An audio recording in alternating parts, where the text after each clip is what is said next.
Hi hello namaste welcome back to my channel aroma and more featuring Soumya. ಇವತ್ತು ನಾವು ಬೇಕ್ರಿ ಸ್ಟೈಲ್ನಲ್ಲಿ ಅಥವಾ ಯಾವುದೇ ಫಂಕ್ಷನಲ್ಲಿ ಸಿಗೋ ಬೇಸನ್ ಲಡ್ಡುನ ಮನೆಯಲ್ಲಿ ಹೇಗೆ ಈಸಿಯಾಗಿ ಮಾಡೋದು ಅಂತ ನೋಡ್ಕೊಂಡು ಬರೋಣ. ಇದನ್ನು ನೀವು ಮನೆಯಲ್ಲಿ ಖಂಡಿತವಾಗೂ ಟ್ರೈ ಮಾಡಿ ಹೇಗಿದೆ ಅಂತ ತಿಳಿಸಿ. ಸೊ ಅದಕ್ಕೆ ಬೇಕಾಗಿರೋ ಇಂಗ್ರೀಡಿಯೆಂಟು 1 ಕಪ್ಪು ಕಡಲೆ ಹಿಟ್ಟು, ಅರ್ಧ ಕಪ್ಪು ತುಪ್ಪ. ಕಡಲೆ ಹಿಟ್ಟು ಎಷ್ಟು ತೊಗೊಂಡಿದ್ದೀವೋ ಅಷ್ಟೇ ಪ್ರಮಾಣದಲ್ಲಿ ಸಕ್ಕರೆನೂ ತೊಗೊಂಡಿದ್ದೀನಿ. ಅಂದರೆ 1 ಕಪ್ ಸಕ್ಕರೆ, 1 ಏಲಕ್ಕಿ, ನೀವು 2 ಏಲಕ್ಕಿನೂ ತೊಗೋಬೋದು. ನಿಮ್ಗೆ ಯಾವ ಥರ ಇಷ್ಟ ಬರುತ್ತೋ ಹಾಗೆ ಅದನ್ನು ಈ ಥರ ಎರಡನ್ನು ಮಿಕ್ಸ್ ಮಾಡಿ ಏಲಕ್ಕಿ ಸಕ್ಕರೆ ಪುಡಿ ಮಾಡ್ಕೊಂಡಿದ್ದೀನಿ.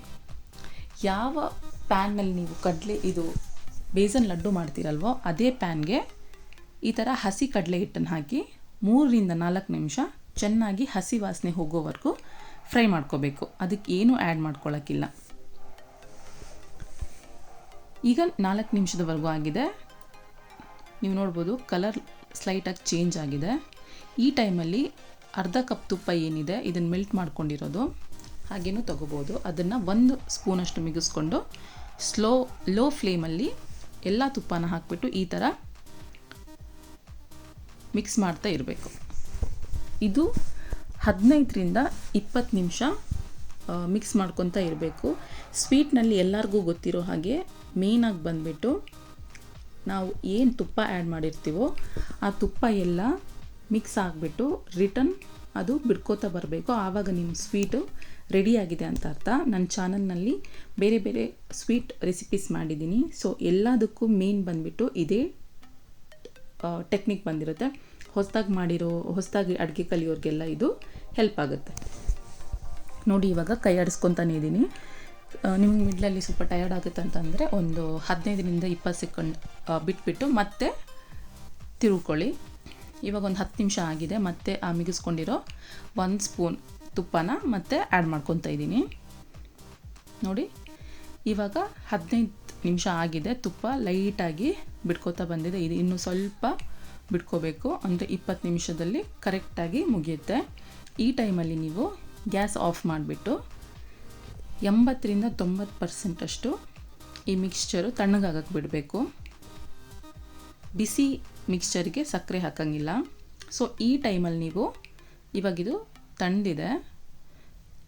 ಸಕ್ಕರೆ ಏನು 1 ಕಪ್ಪಷ್ಟು ಪುಡಿ ಮಾಡ್ಕೊಂಡಿದ್ದೀರಲ್ವ ಅದನ್ನು ಕಂಪ್ಲೀಟಾಗಿ ಆ್ಯಡ್ ಮಾಡಿಕೊಂಡು ಚೆನ್ನಾಗಿ ಎಲ್ಲೂ ಸಕ್ಕರೆ ಕಾಣ್ದಿರೋ ಥರ ಮಿಕ್ಸ್ ಮಾಡ್ಕೊಂಬಿಡಿ. ಬೆಸ್ಟ್ ಅಂದರೆ ನೀವು ಕೈನಲ್ಲಿ ಮಿಕ್ಸ್ ಮಾಡ್ಕೊಳ್ಳೋದು. ಅದು ಆವಾಗ ಈವನಾಗಿ ಕ್ಲೀನಾಗಿ ಮಿಕ್ಸ್ ಆಗುತ್ತೆ. ಶುಗರ್ ಜಾಸ್ತಿ ಆಗಿದೆ ಅಂದವರು 1 ಕಪ್ಪನ್ನು 3/4 ಕಪ್ಪು ಅಥವಾ ಅರ್ಧ ಕಪ್ಪು ಮಾಡ್ಕೋಬೋದು. ಸ್ವಲ್ಪ ಸ್ವೀಟ್ ಕಮ್ಮಿ ಆಗುತ್ತೆ. ಅಥವಾ ಕೆಲವ್ರಿಗೆ ಅದೇ ಥರ ಇಷ್ಟ ಆಗುತ್ತೆ. ಅಥವಾ ಕೆಲವ್ರಿಗೆ ಹೆಲ್ತ್ ಇಶ್ಯೂಸ್ ಇರುತ್ತೆ. ಆ ಥರ ಇದ್ದವರು ಸಕ್ಕರೆ ಪ್ರಮಾಣನ ಕಡಿಮೆ ತಗೊಳ್ಳಿ, ಏನೂ ಪ್ರಾಬ್ಲಮ್ ಇಲ್ಲ. ನೋಡಿ ಇವಾಗ ಚೆನ್ನಾಗಿ ಸಕ್ಕರೆ ಮಿಕ್ಸ್ ಆಗ್ತಾ ಇದೆ. ಈ ಟೈಮಲ್ಲಿ ಇದಕ್ಕೆ ಕೈಗೆ ಬೇಕಂದರೆ ತುಪ್ಪ ಸ್ವಲ್ಪ ಸವರ್ಕೊಳ್ಳಿ, ಇಲ್ಲಾಂದರೆ ಹಾಗೇನೂ ಮಾಡ್ಕೋಬೋದು. ಈ ಥರ ಉಂಡೆಗಳನ್ನು ಮಾಡಿಕೊಂಡು ಮನೆಯಲ್ಲಿ ಮಕ್ಕಳಿದ್ರೆ ಅಥವಾ ಯಾರಿಗೆ ಸ್ವೀಟ್ ಇಷ್ಟ ಇರುತ್ತಲ್ವ ಅವರಿಗಿದು ಖಂಡಿತವಾಗ್ಲೂ ತುಂಬಾ ಇಷ್ಟ ಆಗುತ್ತೆ. ಮತ್ತೆ ಮಾಡ್ಕೊಡೋಕ್ಕೆ ನಿಮಗೆ ಹೇಳ್ತಾರೆ. ದಯವಿಟ್ಟು ಇದನ್ನು ಟ್ರೈ ಮಾಡಿಬಿಟ್ಟು ಕಮೆಂಟ್ ಸೆಕ್ಷನಲ್ಲಿ ಹೇಗೆ ಬಂದಿದೆ ಅಂತ ತಿಳಿಸಿ.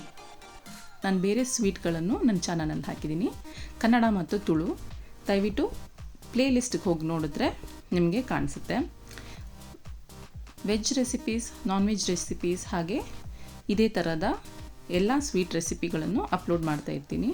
ನಿಮ್ಗೆ ಈಸಿಯಾಗಿ ಫೈಂಡ್ ಔಟ್ ಮಾಡೋಕ್ಕೆ ಪ್ಲೇಲಿಸ್ಟಿಗೆ ನೋಡಿ. Thanks for watching my video. Take care. Bye bye.